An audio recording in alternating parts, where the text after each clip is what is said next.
সম্মানিত দর্শক কেমন আছেন? আশা করি সবাই ভালো আছেন, আমিও ভালো আছি। তো প্রিয় দর্শক, এই মুহূর্তে আমি আছি ডায়মন্ড হারবারে।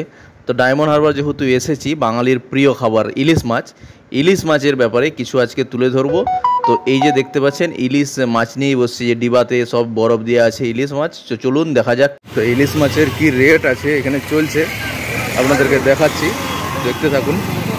পরপর করে দেখাবো ইলিশ মাছের কি রেট চলছে ডায়মন্ড হারবারে, কোন সাইজের কি রেট, তো আপনাদেরকে দেখাবো, দেখুন।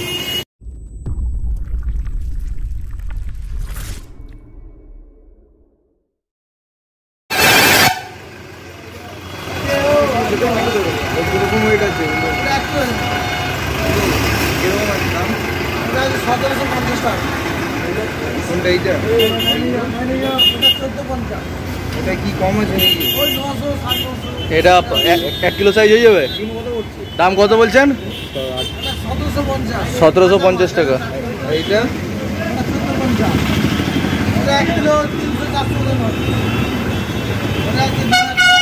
2000 টাকা কিলো। কত হবে এটা ওজন? 1 কিলো 300-400। আর ওটা কত হবে? ওটা 900 950। কত দাম ওটা? 1400 বললেন? 1450। কত সাইজ আছে?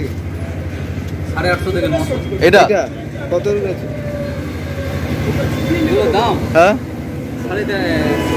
1450। এইটা তো আরো ছোট। আর এটা ছোট, এটা কত? 1 কিলোর মাল আছে কি? 1 কিলোর মাল এখন নেই, শেষ হয়ে গেছে। আচ্ছা, আপনাদের এইখানে দাম এত বেশি কেন? কলকাতায় দাম কম? কলকাতায় তো দাম কম। এটা হচ্ছে কলকাতায় যে মালগুলো পাওয়া যায় সেগুলো হচ্ছে স্টোরে থাকে। আচ্ছা, এবং বারমারি এগুলো টাটকাই তোলা হচ্ছে আর মোটামুটি সেল নয়। এই যে বাজারে যে বিক্রি হয় না, সব কাঁচাই। হচ্ছে কাঁচা ইলিশের দাম আরো বেশি। 1 কিলো সাইজ ইলিশের দাম আরো বেশি, 1800 থেকে। আর কলকাতায় আমি ওটাই বলছিলাম সৌমকে, যে ওখানে বাসি মাল আর এটা টাটকা মাল। তার কোনো স্বাদ নেই, গন্ধ নেই, কোনো টেস্ট নেই, নামেই ইলিশ। আর এখানকার ইলিশ খেয়ে যাবেন, যদি না টেস্ট পান করবেন।